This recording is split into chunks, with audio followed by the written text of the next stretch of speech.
2010 წლის დეკემბერი. მოულოდნელად მსოფლიოს უმსხვილესმა საგადასახადო სისტემა PayPal-მა მუშაობა შეწყვიტა. მას მიჰყვა Visa და Mastercard. მილიონობით ტრანზაქცია გაიყინა. ფინანსური გიგანტები კი პანიკაში ჩავარდნენ. ეს არ იყო ტექნიკური ხარვეზის ბრალი. ამ დღეს მსოფლიომ პირველი მასობრივი ჰაკერული თავდასხმა იხილა. სერვერები გადაიწვა არა კოდის შეცდომის, არამედ ათასობით მოხალისის შეტევის გამო. მიზეზი კი WikiLeaks-ისა და Julian Assange-ის გამოშურიძიება გახლდათ, რომლებსაც ამ კომპანიებმა ფინანსური არხები გადაუკეტეს. ამ დღეს სამყარომ გაიგო ერთი ორგანიზაციის სახელი. იმ ორგანიზაციის, რომელიც მომდევნო წლებში მთავრობების, კორპორაციებისა და დიქტატორების კოშმარად იქცა. მათ არ ყავთ ლიდერი, არ აქვთ ოფისი და არ აქვთ სახე.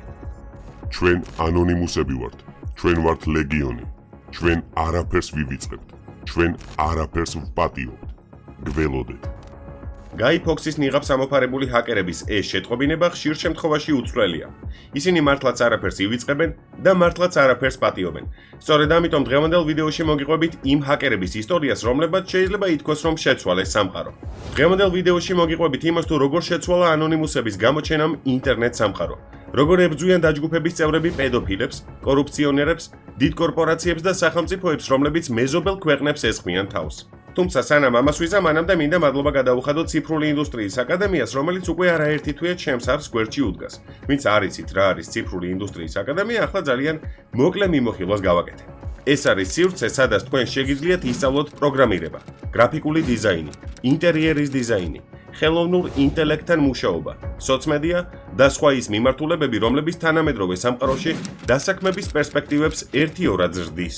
რა თქმა უნდა, აკადემიის ლინკი, ისევე როგორც ჩემი პირადი Instagram-ის და გარდა ამისა Telegram არხისა და Patreon-ის ლინკები არის დატოვებული აღწერაში, ასე რომ ჩაიჭყიდეთ, არ დაიზაროთ და ლაიქეთ ეს ვიდეო, ჩვენ კი მიუგუნდეთ ანონიმუსების ისტორიას. 23 წლიანი არსებობის განმავლობაში ანონიმუსის ჰაკერულმა დაჯგუფებამ გატეხა ამერიკის შეერთებული შტატების სასჯელ აღსრულების კომისიის საიტი. მათ მოიპარეს მონაცემები პენტაგონთან დაკავშირებული სერვერებიდან. გააუქმეს ISIS-თან დაკავშირებული 20,000-მდე ადამიანის პირადი Twitter-ის ანგარიშები. DDoS შეტევებით გათიშეს ათობით ის ვებგვერდი, რომლებსაც სხვადასხვა ტერორისტული ორგანიზაციები იყენებდნენ ინფორმაციის გასავრცელებლად. მოიპარეს ტერორისტების მხარდამჭერთა სიები და გაუმარტივეს საქმე სპეცსამსახურებს. ფიქრობ, საკმაოდ საინტერესო არის ის, თუ როგორ გადაიქცა 4chan-ის წევრების აქტივობები სპეცსამსახურების ღამის კოშმარად. ასევე იმასაც ვფიქრობ, რომ საკმაოდ საინტერესოა ის, თუ რატომ უწოდებენ მათ ინტერნეტ პარტიზანებს და გარდა ამისა, რა დარჩა დღეს ლეგიონიდან იმ პერიოდში და იმ ეპოქაში, როდესაც ნეიროქსელებსა და ხელოვნურ ინტელექტს ფაქტობრივად იმის წინასწარმეტყველება შეუძლიათ, თუ რომელ სერვერს ან რომელ ვებგვერდს შეიძლება დაესხან თავს ჰაკერები. 2000-იანების დასაწყისში ციფრული ერა ახალ ფაზაში შევიდა. მსხვილი კორპორაციები მიხვდნენ, რომ ინფორმაცია, რომელსაც ისინი ინახავდნენ, ყველაზე ძვირფასი რამ იყო. ამიტომ მონაცემების დაცვა მათთვის პრიორიტეტული გახდა.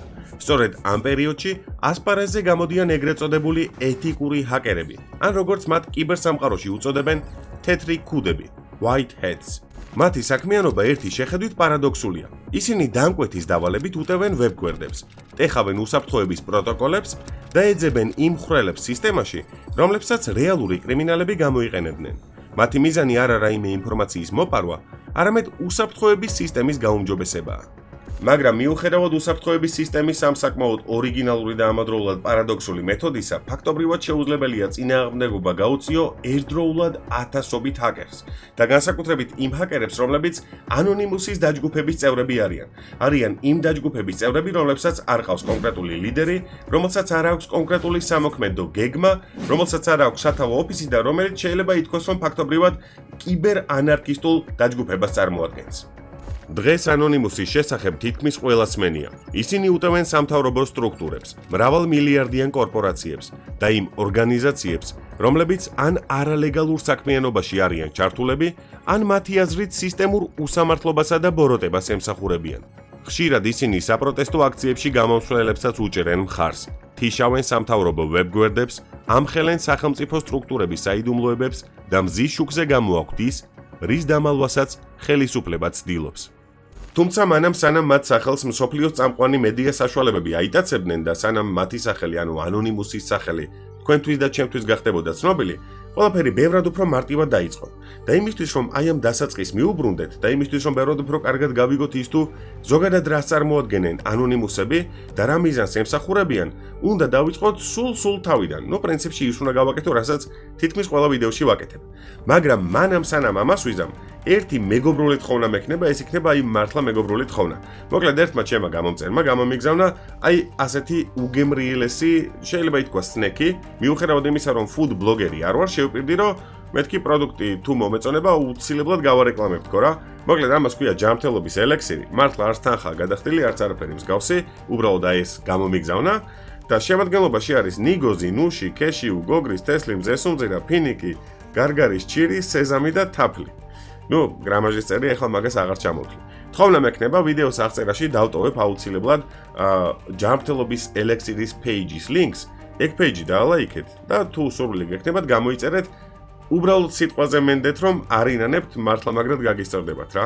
მოკლედ ჯანმრთელობის ელექსირი მიუხედავად იმისა რომ ჩვენი არხის სპონსორი არ არის, შეიძლება ითქვას რომ ჩემი მეგობარი კომპანიაა დღეიდან. მე მიუბრუნდები ანონიმუსის ისტორიას და დავიწყებ როგორც ყოველთვის სულ თავიდან. ანონიმუსები პირველად დაახლოებით 2003 წელს 4chan-ზე გამოჩნდნენ. 4chan ინგლისურენოვანი ფორუმი იყო, რომელშიც მომხმარებლებს შეეძლოთ აზრების გაცვლა, ერთი იდეის ირგვლივ გაერთიანება, სხვადასხვა საკითხების განხილვა და რაც იმ დროისთვის ყველაზე მნიშვნელოვანი იყო, ტროლინგი. ამ ყველაფერს ხელს ის უწყობდა, რომ ფორუმზე რეგისტრაცია არ იყო აუცილებელი. ნებისმიერი მომხმარებელი, რომელიც პოსტს აქვეყნებდა, რეგისტრაციის გარეშე, სისტემის მიერ ავტომატურად ინიშნებოდა როგორც ანონიმუსი. სწორედ ამიტომ, როცა ათასობით ადამიანი ერთი მიზნისთვის ერთიანდებოდა, იქმნებოდა ისეთი შთაბეჭდილება, რომ მოქმედებდნენ არა ცალკე მდგომი ინდივიდები, არამედ ერთი გიგანტური და უსახო ორგანიზაცია, რომლისთვისაც მთავარი საწვავი ინტერნეტ ტროლინგი გახლდათ. ეგრეთ წოდებული ტროლინგი ძალიან მალე გადაიქცა საზოგადოებრივი ინტერესის მქონე ინტერნეტ პარტიზანობად. ანონიმუსების ქმედებები 2000-იანების დასაწყისში შეიძლება ითქვას, რომ ცოტათი პოლიტიკურიც კი გახდა. იქიდან გამომდინარე, რომ ისინი უპირისპირდებოდნენ ყველა იმ სახელმწიფო სტრუქტურას და არა მხოლოდ სახელმწიფო სტრუქტურებს, არამედ ყველა იმ კომპანიას, რომელიც ინტერნეტ სივრცეში თავისუფალი აზრის გამოხატვის ნებასა და საშუალებას კრძალავდა. ერთ-ერთი პირველი მასშტაბური საქმე, რომელშიც ანონიმუსები ჩაერთნენ, გახლდათ პროექტი ჩანოლოგია. 2008 წელს ანონიმუსები თავს დაესხნენ საიენტოლოგიის ეკლესიას. მიზეზი ის გახლდათ, რომ მათ წაშალეს ტომ კრუზის სკანდალური ინტერვიუ, რომელშიც მსახიობი საიენტოლოგიის იდეებს ქადაგებდა. ეკლესიამ საავტორო უფლებების მომიზეზებით ვიდეოს წაშლა მოითხოვა და ეს ვიდეო გაქრა. ამ ინტერვიუს წაშლის გამო ანონიმუსებმა ომი გამოუცხადეს საიენტოლოგიის ეკლესიას. გათიშეს მისი ვებგვერდები და გარდა ამისა ყოველდღიურად ათასობით ადამიანი შეკრიბეს და რეკავდნენ ამ ეკლესიის ფილიალებში და ფაქტობრივად წყობრიდან გამოიყვანეს მათი საკომუნიკაციო საშუალებები, მაგრამ ეს მხოლოდ დასაწყისი იყო. 2008 წლის 10 თებერვალს სოფლიოს სხვადასხვა ქალაქში ათასობით ადამიანი საიენტოლოგიის ცენტრთან შეიკრიბა. იმისთვის რომ ეკლესიას ისინი არ ეცნო და მათზე ზეწოლა არ დაეწყო, აქტივისტებმა სახეზე გაი ფოქსის ნიღბები გაიკეთეს ფილმიდან ვენ ნიშნავს ვენდეტას. სწორედ ასე იქცნენ ინტერნეტ ტროლები, ტროლები რა თქმა უნდა ბჭყალებში, გასათვალისწინებელ ძალად, რომელთა ნიღაბიც ფაქტობრივად სისტემასთან წინააღმდეგობის სიმბოლოდ გადაიქცა. არ გამოურიცხავ, რომ ბევრი ადამიანისთვის, ისევე როგორც ჩემთვისაც, ანონიმუსები კარგ ტიპებთან ასოცირდებიან და შესაბამისად ერთი შეხედვით საიენტოლოგიის ეკლესიაზე თავდასხმა რაღაცნაირად სულ ტიპობასთან უნდა ასოცირდებოდეს, იმიტომ რომ სად ეკლესია და სად ჰაკერები. მაგრამ სწორედ აქ ვფიქრობ ასახსნელი არის ის თუ რა არის ზოგადად ეს საიენტოლოგიის ეკლესია და ეს უნდა ახსნა მინიმუმ იმისთვის, რომ ეს ბუნდოვანება ოდნავ მაინც გავფანტო. საიენტოლოგიის ორგანიზაცია დაარსა რონ ჰაბარდმა. მოკლედ რომ ავწერო, ეს არის დესტრუქციული კულტი, რომელიც წევრებისგან სრულ მორჩილებასა და უზარმაზარ ფინანსურ შემოწირულობებს მოითხოვს. საიენტოლოგები ცნობილები არიან თავიანთი აგრესიული მეთოდებით იმ ადამიანების წინააღმდეგ, ვინც ორგანიზაციას აკრიტიკებს. ისინი იყენებენ სასამართლოებს, შანტაჟს და ციფრულ ცენზურას ნებისმიერი უარყოფითი ინფორმაციის ჩასახშობად. იმ ინტერვიუში, რომელიც 2008 წელს გამოქვეყნდა, ტომ კრუზი საუბრობდა საიენტოლოგიის ცოტათი მისტიურ, ოდნავ საშიშ და ამავდროულად სასწავლო მოქმედ ძალებზე. მოკლედ საიენტოლოგიის ეკლესიის წარმომადგენლები დაფიქრდნენ და მიხვდნენ იმას, რომ ეს ინტერვიუ მათ რეპუტაციულ ზიანს აყენებდა და შესაბამისად მოითხოვეს ამ ვიდეოს წაშლა. ანონიმუსებს ეს ყველაფერი არ ესიამოვნათ, იქინა გამომდინარე, რომ მათი ერთ-ერთი მთავარი პრინციპი მდგომარეობს იმაში, რომ ინტერნეტი ზოგადად თავისუფალი სივრცე არის და შესაბამისად ისინი ვერ გაატარებდნენ იმას, რომ საიენტოლოგიის ეკლესიას ესა თუ ის კონკრეტული ვიდეო მხოლოდ იმიტომ წაეშალა, რომ ეს მათ რეპუტაციულ ზიანს აყენებდა. არადა მაშინ, როდესაც ის რაც ტომ კრუზმა 2008 წლის ინტერვიუში თქვა, თავიდან ბოლომდე სიმართლეს შეესაბამებოდა. პროექტი ჩანოლოგი არ იყო ეკლესიის წინააღმდეგ ბრძოლა. ეს იყო ბრძოლა ინტერნეტის ხელშეუხებლობისთვის. ანონიმუსებს სურდათ ეჩვენებინათ, რომ არ არსებობს ისეთი ორგანიზაცია, რომელიც ლეგიონს გააჩუმებდა. სწორედ ამ ყველაფრის შემდეგ საიენტოლოგიის ეკლესიამ ანონიმუსი კიბერტერორისტულ ორგანიზაციად გამოაცხადა და აი ამ მომენტიდან მათ შესახებ, ანუ ანონიმუსის შესახებ, ფაქტობრივად მსოფლიომ შეიტყვა. ეს ანონიმუსის პირველი სერიოზული ნაბიჯი იყო. მათ საზოგადოებას აჩვენეს, რომ შეუძლიათ მსოფლიო ელიტების წინააღმდეგ ბრძოლა. თუმცა იმისთვის, რომ ტროლერების დაჯგუფებიდან ისინი გარდაქმნილი იყვნენ იმ ძალად, რომელსაც ხელისუფლებაც კი ითვალისწინებს, მათ იმაზე მეტი რამ ჭირდებოდათ, ვიდრე უბრალოდ ტექნიკური უნარები და კომპიუტერული პროგრამების კარგად ცოდნა. მათ ჭირდებოდათ იდეოლოგია, ან უფრო მარტივად თუ ვიტყვი, რაღაც გარკვეული პრინციპები, რომლის მიხედვითაც იმოქმედებდნენ და შესაბამისად მათი ქმედებები არა ქაოტური, არამედ მოწესრიგებული იქნებოდა და თავიდან ბოლომდე მოემსახურებოდა ერთ საერთო მიზანს. ძირითადი პრინციპი ის გახლავთ, რომ მათ არ ყავთ ლიდერი, რაიმე ტიპის ცენტრალური სამოქმედო ცენტრი და სტრუქტურა. შეიძლება ითქვას, რომ ნებისმიერ ადამიანს, რომელიც იზიარებს ანონიმუსების იდეებს, შეიძლება მათი სიმბოლოს ტარება. სიმბოლოსი, რომელიც როგორც უკვე გითხარით, არის შერჩეული ფილმიდან ვენ ნიშნავს ვენდეტას და რა თქმა უნდა ეს სიმბოლო ისე შემთხვევითობის პრინციპით ნამდვილად არავის შეურჩევია. გაი ფოქსი არის ადამიანი, რომელსაც მე-17 საუკუნეში სურდა ინგლისის პარლამენტის აფეთქება. აი ფილმში კი მისი ნიღაბი გადაიქცა სიმბოლოდ, რომელიც უპირისპირდება ტოტალიტარიზმს, უსამართლობასა და სისტემურ კონტროლს. გაი ფოქსის ნიღაბი ანონიმუსებისთვის გახდა იდეალური ფარი. ის არა მხოლოდ იცავს მათ ანონიმურობას, არამედ წარმოადგენს იდეას, რომელიც იმაზე ბევრად მეტია, ვიდრე ცალკე აღებული ინდივიდი. ეს ნიღაბი არა მხოლოდ სახეს მალავს, იდეასაც მალავს, მისტერ კრიდი. იდეები კი ტყვია გაუმდარია. დაჯგუფების წევრებისთვის ერთ-ერთი ყველაზე მნიშვნელოვანი რამ ანონიმურობაა. ისინი ამისთვის იყენებენ სხვადასხვა საშუალებებს, მათ შორის VPN-ს, მეტსახელებს და Tor ბრაუზერს, რომელიც მათ კვალს ინტერნეტის ლაბირინთში აქრობს. შეიძლება ითქვას, რომ ანონიმუსები წარმოადგენენ ინტერნეტ არმიას, რომელშიც ათასობით ჯარისკაცია, მაგრამ ამ ჯარისკაცებს არ ყავთ გენერალი. და შესაბამისად მათ არ ყავთ ის ადამიანი, რომელიც ბრძანებას გასცემს და შემდეგ ესა თუ ის კონკრეტული ჯარისკაცი ამ ბრძანებას ასრულებს. ერთადერთი რამ, რაც ამ ადამიანებს აერთიანებს, არის საერთო იდეა და გარდა ამისა საერთო პრინციპები. მაგრამ ალბათ გიჩნდებათ ლოგიკური კითხვა. თუ კი ამ დაჯგუფებას არ ყავს ლიდერი, როგორ იწყებენ ანონიმუსები მოქმედებას? საქმე ის არის, რომ ანონიმუსის დაჯგუფებაში, არმიაში, რომელსაც თავად ეს დაჯგუფების წევრები ლეგიონს უწოდებენ, თითოეული ლეგიონერი არის შემსრულებელიც და გარდა ამისა ორგანიზატორიც. ყველაფერი დაახლოებით აი ასეთი პრინციპით მოქმედებს. თუ კი რომელიმე ანონიმუსის დაჯგუფების წევრი შეიტყობს ინფორმაციას იმასთან დაკავშირებით, რომ ან სახელმწიფო მოხელე, ან არადა რომელიმე კომპანიის დირექტორი ან წარმომადგენელი ბოროტად სარგებლობს თავისი უფლებებით, ან არადა არღვევს ან მოქალაქის, ან არადა დასაქმებულის უფლებებს, მსგავს შემთხვევაში იგი ინტერნეტ სივრცეში სასიგნალო რაკეტას უშვებს და თუ კი სხვა ანონიმუსის წევრები იზიარებენ მის მოსაზრებებს, ოღონდ მას შემდეგ რაც გაეცნობიან საქმეს, ანუ კონკრეტულ кейსს, მაშინ უკვე ერთიანდებიან და ერთიანი ძალებით უტევენ ან რომელიმე კომპანიას, ან არადა სახელმწიფო მოხელეს. პროცესი დაახლოებით ასე გამოიყურება. მედია საშუალებები ამა თუ იმ ორგანიზაციის კორუფციულ ქმედებებს ამხელენ. ანონიმუსის დაჯგუფების რომელიმე წევრი იწერს ვიდეო მიმართვას, სხვა წევრები ამ ორგანიზაციასთან დაკავშირებულ ინფორმაციას აგროვებენ, ზოგიერთი მათგანი კი წერს პროგრამას, რომელიც ლეგიონს აძლევს იმის საშუალებას, რომ თავს დაესხნენ კომპანიას და გაასაჯაროვონ ის ინფორმაცია, რომელიც მათ რეპუტაციულ ზიანს მიაყენებს.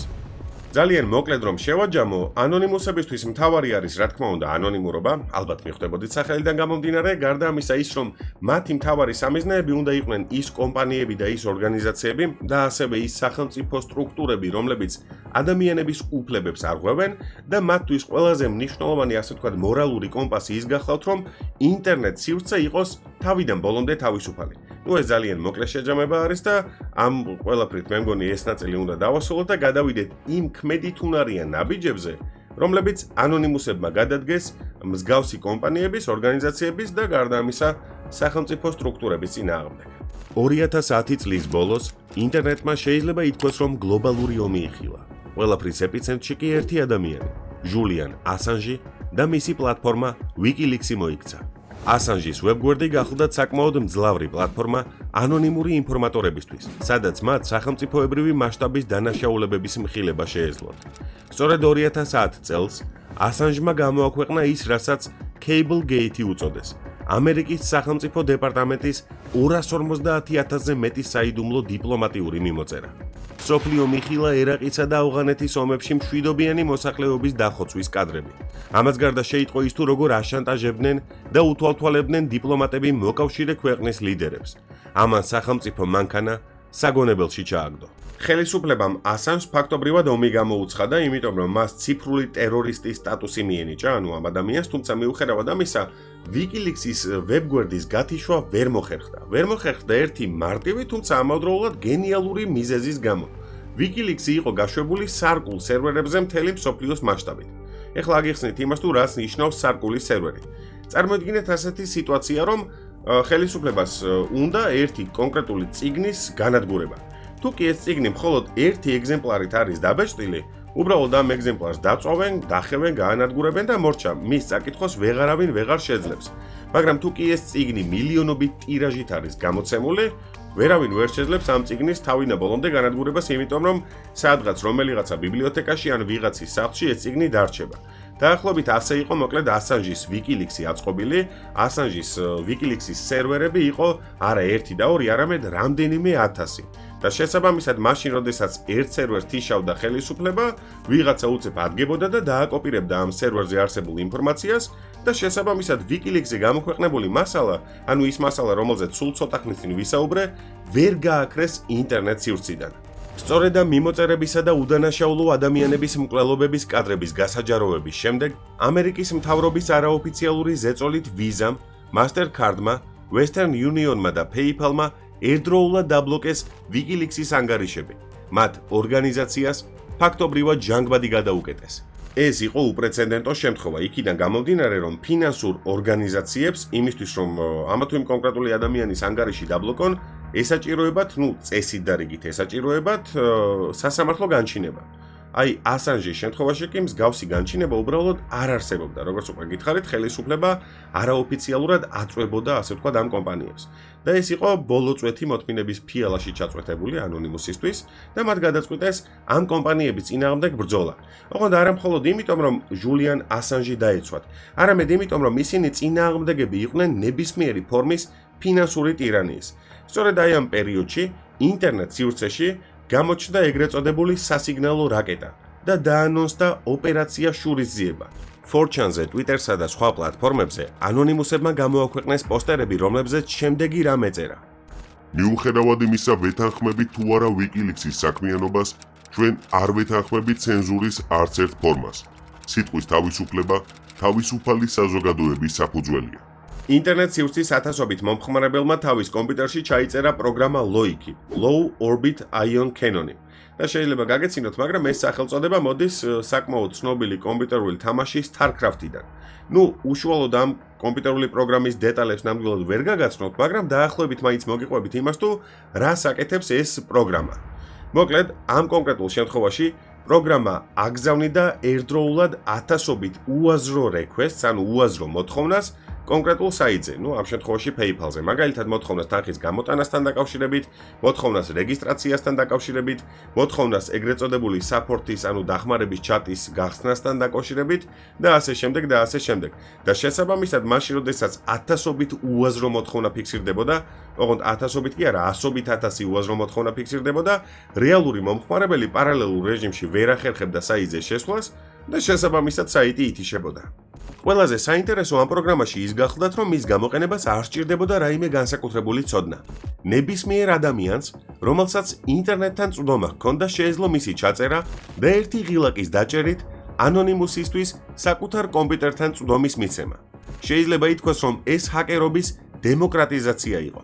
ნებისმიერ ადამიანს შეეძლო გამხდარიყო მსოფლიოს ისტორიაში ყველაზე დიდი კიბერ ომის ჯარისკაცი.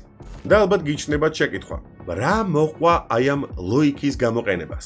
რამდენიმე საათში PayPal-ის სერვერები დაეცა. PayPal-ს მოყვა Visa და Mastercard-ის სერვერებიც.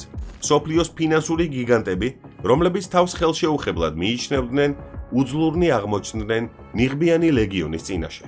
მიუხედავად იმისა, რომ ანონიმუსები იბრძოდნენ ჟულიან ასანჟის უფლებებისთვის, მათ რეალურად სამართლებრივი თვალსაზრისით WikiLeaks საქმე გაუფუჭეს. საქმე გაუფუჭეს იმის ხარჯზე, რომ ამერიკის შეერთებული შტატების ხელისუფლება, ისევე როგორც პროკურატურა სასამართლო პროცესში საუბრობდა იმაზე, რომ WikiLeaks-ი არის არა ჟურნალისტური პლატფორმა, არამედ სივრცე, რომელიც შთაგონების წყარო არის კიბერტერორისტებისთვის. შეტევებმა ვერ აიძულა PayPal-ს და Visa-ს აღედგინათ გადარიცხვები. პირიქით, მათ კიდევ უფრო გაამკაცრეს პოზიცია და WikiLeaks-ი წლების განმავლობაში ფინანსური იზოლაციის პირობებში დარჩა. აღსანიშნავია ისიც, რომ ლოიქი არ ფარავდა მომხმარებლის IP მისამართს. ათასობით ენთუზიასტმა, რომლებმაც პროგრამა გამოიყენეს, დატოვეს ციფრული კვალი და სამართალდამცავებმა არაერთი მათგანი დააპატიმრა. თუმცა ამ ყველაფრის მიუხედავად მოგვიანებით PayPal-მა აღიარა ის, რომ ამ შეტევის შედეგად ისინი წამში 1000-ზე მეტ დოლარს კარგავდნენ. რაც ერთი შეხედვით ამხელა კომპანიისთვის მაინც და მაინც დიდი ზარალი არ არის, მაგრამ საქმე ეხება რეპუტაციულ ზიანს და ანონიმუსის დაჯგუფებამ PayPal-ს და არა მხოლოდ PayPal-ს საკმაოდ დიდი და სერიოზული რეპუტაციული ზიანი მიაყენა. წარმოიდგინეთ, რომ ანონიმური ჰაკერების დაჯგუფებას თუ კი ეს მოესურვება, ნებისმიერ დროს შეეძლო საკმაოდ სერიოზული ფინანსური ორგანიზაციის თავიდან ბოლომდე ქსელიდან გათიშვა. მე მოგვიანებით კიდევ ვისაუბრებ იმაზე, თუ რა საქმეების საგმირონი აქვს გაკეთებული ანონიმუსის დაჯგუფებას, მაგრამ მოდით ახლა იმაზე ვილაპარაკოთ, თუ რა შედეგები გამოიღო ამ ყველაფერმა არა მხოლოდ PayPal-ისთვის, არამედ ანონიმუსისთვისაც. მას შემდეგ, რაც მსოფლიოს უმსხვილესი ბანკები დამარცხდნენ ანონიმუსის ნიღბიან ლეგიონთან ბრძოლაში, გამოძიების ფედერალურმა ბიურომ და ინტერპოლმა გამოძიება დაიწყო. მათთვის ანონიმუსი აღარ იყო უბრალო ინტერნეტ ხულიგნებისა და ტროლერების ჯგუფი. ისინი უკვე გლობალურ საფრთხეს წარმოადგენდნენ. 2011 წელს ამერიკის შეერთებულ შტატებსა და დიდ ბრიტანეთში მასობრივი დაპატიმრებები დაიწყეს. გამომძიებლები ეძებდნენ იმ ციფრულ კვალს, რომელსაც ჰაკერები უნებლიეთ ტოვებდნენ. თუმცა ყველაზე დიდი დარტყმა ორგანიზაციამ არა გარედან, არამედ შიგნიდან მიიღო. გაიცანით ეს ჰექტორ ქსავიერ მონსეგური, იგივე საბუა. საბუ გახლდათ ანონიმუსის ერთ-ერთი ყველაზე რადიკალური ფრთის, LulzSec-ის წარმომადგენელი. ის არ იყო უბრალოდ ჰაკერი. მან ფაქტობრივად დააარსა LulzSec-ის ფრთა, რომელიც დაჯგუფების ყველაზე რადიკალურ ქმედებებზე იყო პასუხისმგებელი. სწორედ ჰექტორ ქსავიერმა გააერთიანა ყველაზე ნიჭიერი ჰაკერები ერთი იდეის გარშემო. საბუმ Sony Pictures-ის მონაცემები გაასაჯაროვა. გატეხა გლობალური სადაზვერვო კომპანიის სერვერები და ამას გარდა თავს ესხმოდა გამოძიების ფედერალური ბიუროს საიტებს და სხვადასხვა ქვეყნის სამთავრობო რესურსების ვებგვერდებს. მაგრამ ერთვენიერ დღეს, კერძოდ კი 2011 წლის ივლისის დასაწყისში, საბუს გამოძიების ფედერალური ბიუროს აგენტებმა მიაკითხეს. მათ საბუს ულტიმატუმი წაუყენეს: ან წლობით ციხეში ჩაждდებოდა და შვილებს ვეღარ ნახავდა, ან ფედერალური აგენტი გახდებოდა. საბუმ მეორე გზა აირჩია. თითქმის 1 წლის განმავლობაში ის აგრძელებდა ანონიმუსის წევრებთან კომუნიკაციას, თუმცა რეალურად აღარ იზიარებდა მათ იდეოლოგიას. ყოველი ჩატი, ყოველი გეგმა, დაჯგუფების წევრების IP მისამართები და სხვა დეტალები პირდაპირ სპეცსამსახურების ხელში ხვდებოდა.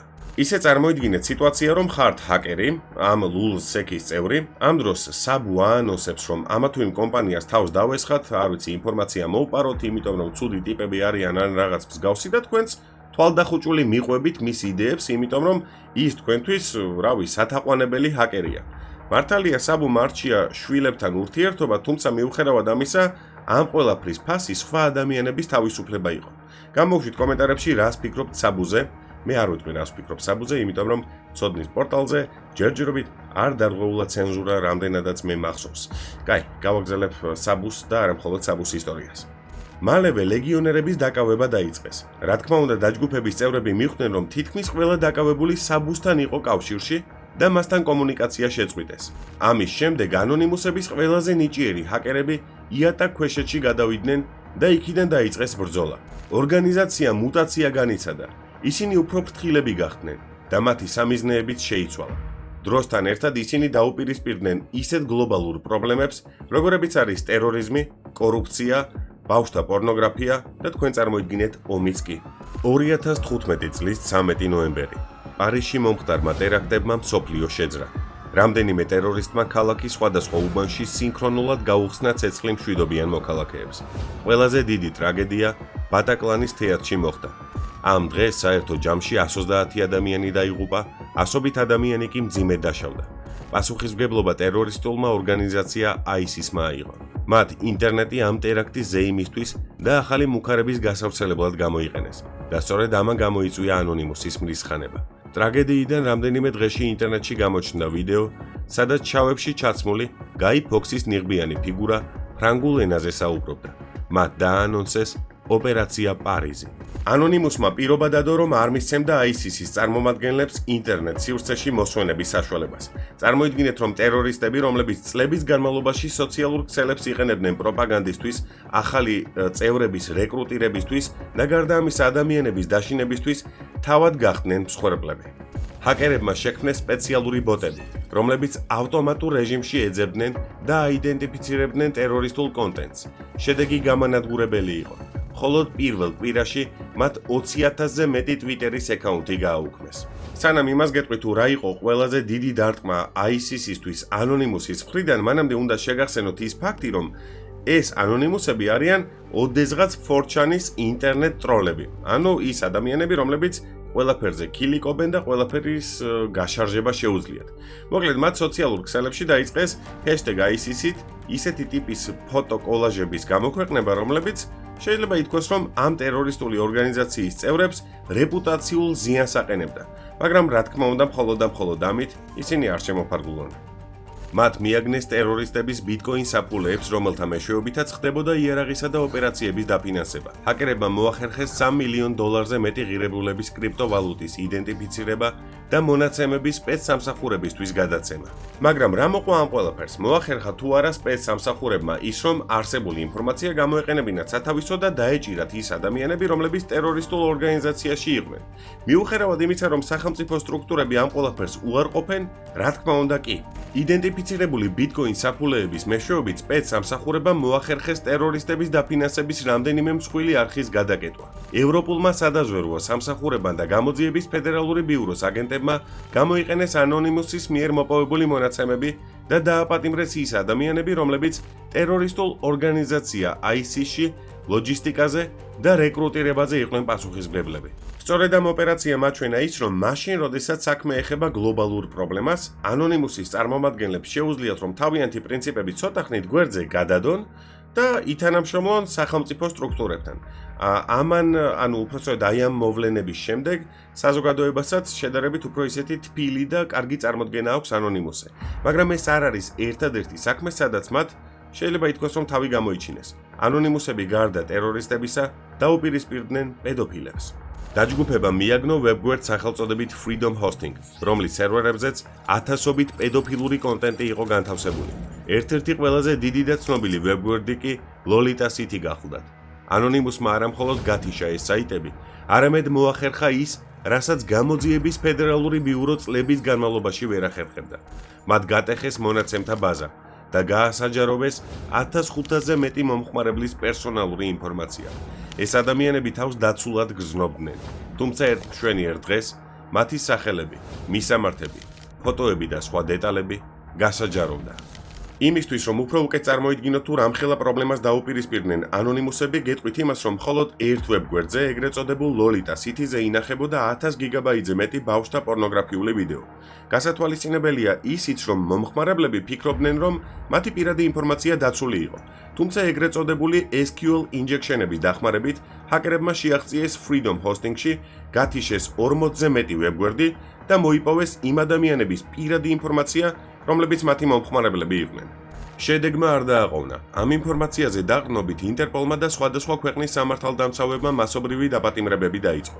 ადამიანები, რომლებიც წლების განმავლობაში ჩრდილში იმალებოდნენ, ციხეში აღმოჩნდნენ. სწორედ ამ ოპერაციის შემდეგ გაჩნდა ტერმინი ჰაქტივიზმი, როცა ტექნოლოგიური ცოდნა სოციალური სამართლიანობის იარაღად იქცევა. ამ ქმედების შემდეგ ლეგიონმა საზოგადოებას დაანახა ის, რომ ისინი კი ასოცირდებიან არალეგალურ საქმიანობასთან და ქაოსთან, თუმცა არსებობს წითელი ხაზები, რომლის გადაკვეთასაც ისინი არავის აპატიებენ. სწორედ ამ ქმედებამ შეუცვალა ძალიან ბევრ სკეპტიკოს მათ მიმართ დამოკიდებულება. გადის რამდენიმე წელი და 2022 წლის 24 თებერვალს რუსეთის ფედერაცია უკრაინის ტერიტორიაზე შეიჭრება. ეს სწორედ ის მომენტია, როდესაც ანონიმუსმა ინტერნეტ ომი გამოაცხადა. 2022 წლის 24 თებერვალი. მაშინ, როცა რუსული ტანკები უკრაინის საზღვარზე გადავიდნენ, საჰაერო სივრცე კი გამანადგურებლებმა დაარღვიეს ინტერნეტ სივრცეში ომის დაწყებიდან რამდენიმე საათში კიდევ ერთი ფრონტი გაიხსნა. ანონიმუსის ტვიტერის გვერდზე გამოქვეყნდა განცხადება, რომელშიც შემდეგი რამ ეწერა. ანონიმუსის კოლექტივი ოფიციალურად აცხადებს კიბერ ომს რუსეთის ხელისუფლების წინააღმდეგ. ეს არ იყო უბრალო მუქარა. პირველივე დღეებში მათ მწყობრიდან გამოიყვანეს კრემლის, თავდაცვის სამინისტროსა და რუსეთის დუმის ვებგვერდები. რუსეთის სახელმწიფო სერვერები, რომლებიც აუღებელ ციხესიმაგრეებად მიიჩნეოდა, ანონიმუსმა რამდენიმე დღეში გატეხა. ძალიან ბევრი ადამიანი ამ ყველაფერს სკეპტიკურად უყურებს. ნუ კარგი, გატეხეს ეს რუსეთის დუმის ვებგვერდი და მერე რა. საქმე ის არის, რომ წარმოიდგინეთ, ერთ-ერთი ყველაზე კარგად დაცული სერვერები როცა ხდება, თუნდაც რამდენიმე საათით ან რამდენიმე დღით, ეს უკვე ნიშნავს იმას, რომ სისტემას რაღაც გარკვეული ხარვეზი აქვს, მაგრამ ეს მხოლოდ და მხოლოდ აისბერგის მწვერვალი იყო. ის, რაც რამდენიმე დღეში ანონიმუსმა გააკეთა, ბევრად უფრო მნიშვნელოვანი აღმოჩნდა. წარმოიდგინეთ რუსეთის მოქალაქე, რომელიც ომის პირველ დღეებში ტელევიზორს რთავს და ფედერალურ არხებზე, ნაცნობი სახეების ნაცვლად, ეკრანზე უკრაინაში მიმდინარე ომის დაუმონტაჟებელ კადრებს ხედავს. ანონიმუსების ჰაკერებმა გატეხეს სატელევიზიო სიხშირე და რამდენიმე წუთით ეკრანზე არა სალავიოვი და სიმონიანი, არამედ ომის კადრები ჩანდა. მაგრამ ეს ყველაფერი არ არის. ანონიმუსმა შეაღწია იქ, სადაც რუსეთის სახელმწიფო საიდუმლოებები ინახებოდა. მათ გაასაჯაროვეს რუსეთის თავდაცვის სამინისტროს 120,000 ჯარისკაცის პერსონალური მონაცემი. ყველამ გაიგო მათი სახელები, გვარები და მისამართები. ეს ის ჯარისკაცები იყვნენ, რომლებიც ამ დროს უკრაინაში იბრძოდნენ. ამის შემდეგ ანონიმუსებმა სამიზნეში ამოიღეს რუსეთის ცენტრალური ბანკი. ჰაკერებმა მოიპოვეს და ინტერნეტში ატვირთეს 35,000-ზე მეტი ფაილი, რომელიც საიდუმლო შეთანხმებებს, ტრანზაქციებსა და ოლიგარქების ფინანსურ მაქინაციებს ეხებოდა. ამას შედეგად ის მოყვა, რომ სპეცსამსახურებს საკმაოდ დიდი ფინანსური რესურსის გადასვლა მოუწიათ არა უკრაინის ფრონტზე, არამედ კიბერუსაფრთხოების გაძლიერებაში. შეიძლება ითქვას, რომ ანონიმუსმა ინტერნეტ სივრცეში რუსეთის ფედერაციას საკმაოდ სერიოზული პარტიზანული ომი მოუწყო. მაგრამ რუსეთ-უკრაინის ომის ფონზე მსოფლიო კიდევ ერთმა ტრაგედიამ შეძრა. 2022 წლის სექტემბერში ირანში ეგრეთ წოდებულმა მორალის პოლიციამ 22 წლის მაჰსა ამინი ჰიჯაბის არასწორად ატარების გამო დააპატიმრა და სასტიკად აწამა. წამების შედეგად გოგონა გარდაიცვალა. ამას ირანში მასობრივი პროტესტები მოყვა. ხელისუფლების წარმომადგენლებმა კი სტანდარტულ მეთოდს მიმართეს. მათ გათიშეს ინტერნეტი იმისთვის, რომ საზოგადოებაში არ გავრცელებულიყო ინფორმაცია და მსოფლიოს არ ენახა ის, თუ რამდენად სასტიკად უმკლავდებოდა ირანული პოლიცია მომიტინგეებს. სწორედ ამ დროს ანონიმუსის ლეგიონის წევრებმა დააანონსეს ოპერაცია ირანი. მათ გააკეთეს ის, რაც ირანის ისლამური რესპუბლიკის მესვეურებს წარმოუდგენლად მიაჩნდათ. რამდენიმე დღეში ანონიმუსმა გათიშა ირანის ცენტრალური ბანკის საიტი, მთავრობის პრეს-სპიკერის პლატფორმა და თავად ირანის უმაღლესი ლიდერის, აიათოლა ხამენეის ვებგვერდიც კი. თუმცა მთავარი დარტყმა სათვალთვალო კამერების გატეხვა იყო. ჰაკერებმა მოახერხეს ირანის ქუჩებში დაყენებული 1000 ჭკვიანი კამერის კონტროლი. შედეგად მათ პოლიციელებს შეუზღუდეს მომიტინგეების თვალთვალი საშუალება და მეტიც. თავად დაიწყეს იმ კადრების გავრცელება, სადაც პოლიციელების მხრიდან ძალადობა მკაფიოდ ჩანდა. გარდა ამისა, ანონიმუსებმა გატეხეს ირანის სახელმწიფო სატელევიზიო სიხშირე და რამდენიმე წუთით ეკრანებზე გამოჩნდა მაჰსა ამინის და სხვა გარდაცვლილი მომიტინგეების ფოტოები წარწერით „ქალი, სიცოცხლე, თავისუფლება“. ეს იყო პირდაპირი სიგნალი ირანელი ხალხისთვის, რომ ისინი მარტო არ იყვნენ. ანონიმუსმა შექმნა სპეციალური სერვერები, რომელთა მეშვეობითაც ირანელებს ინტერნეტის ბლოკირების გვერდის ავლით შეეძლოთ ინფორმაციის გავრცელება. რა თქმა უნდა, ანონიმუსის საქმიანობა მხოლოდ ცალმხრივი და საზოგადოების ინტერესებზე მორგებული არ არის ხოლმე. მათ ბუნებრივია ამ წლების განმავლობაში არაერთი შეცდომა დაუშვიათ და აქედან გამომდინარე, მოდით ამ შეცდომებზეც ვილაპარაკეთ. ერთ-ერთი ასეთი გახმაურებული შემთხვევა 2014 წელს ამერიკის შეერთებულ შტატებში ფერგიუსონის მოვლენების დროს მოხდა. ჰაკერებმა გამოაქვეყნეს იმ პოლიციელის ვინაობა, რომელმაც მაიკლ ბრაუნს ესროლა. თუმცა მოგვიანებით გაირკვა, რომ მათ შეცდომა დაუშვეს და სულ სხვა უდანაშაულო ოფიცერის მონაცემები გაასაჯაროვეს. ამ ადამიანს და მის ოჯახს ათასობით მუქარა მიუვიდა, რამაც მათ სიცოცხლის საფრთხე შეუქმნა. რა თქმა უნდა, ეს არ ყოფილა ერთადერთი შემთხვევა და ეს პრინციპში გასაკვირი არც არის. მაშინ, როდესაც ჯგუფს არ ყავს ერთი ესეთი უპირობო ლიდერი და მაშინ, როდესაც ჯგუფში ასობით ადამიანი თავად ცდილობს, რომ მართლმსაჯულებისთვის იბრძოლოს, არ არის გასაკვირი ის, რომ ეს პროცესი ხშირად შეიძლება ლინჩის წესს დაემსგავსოს. ეს არის ანონიმურობის ყველაზე ბნელი მხარე. როცა შენ თავს კანონზე მაღლა აყენებ და მოსამართლის როლს ირგებ, ძალიან მარტივია იქცე ისეთივე მონსტრად, როგორცაც თავად ებრძვი. ანონიმუსი საკმაოდ კარგი მაგალითია იმისა, რომ ციფრული ძალაუფლება პასუხისგებლობის გარეშე ხშირად ზუსტად იმდენადვე საშიშია, როგორც ის კორუმპირებული სისტემა, რომლის დანგრევასაც ისინი ცდილობენ. თუმცა მთავარი შეკითხვა მაინც ღიად რჩება. ვინ არიან ანონიმუსები? და არა აქ იმას კი არ გულისხმობ, ვინ იმალება ამ ნიღბის უკან. არამედ გულისხმობ იმას, არიან თუ არა ისინი ციფრული რობინ ჰუდები, რომლებიც სამართლიანობისთვის იბრძვიან კანონს მიღმა, ოღონდ ინტერნეტ სივრცეში. თუ საბოლოო ჯამში ისინი მაინც ქაოსს და დესტრუქციას თესავენ.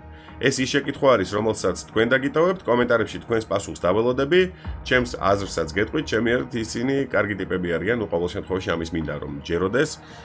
მოკლედ დღეისათვის სულ ეს იყო, მაგრამ სანამ დაგემშვიდობებით, მანამდე გეტყვით იმას, რომ ციფრული ინდუსტრიის აკადემია არის კომპანია, რომელიც არაერთი დღეა უკვე ჩემი არხის მეგობარი კომპანია არის და ეს არის კომპანია, რომელიც თქვენ მოგცემთ იმის საშუალებას, რომ IT მიმართულება არა მხოლოდ იარაღად, არამედ დასაქმების საშუალება და დასაქმების პერსპექტივას გამოიყენოთ. მოკლედ დღეისათვის სულ ეს იყო, დროებით.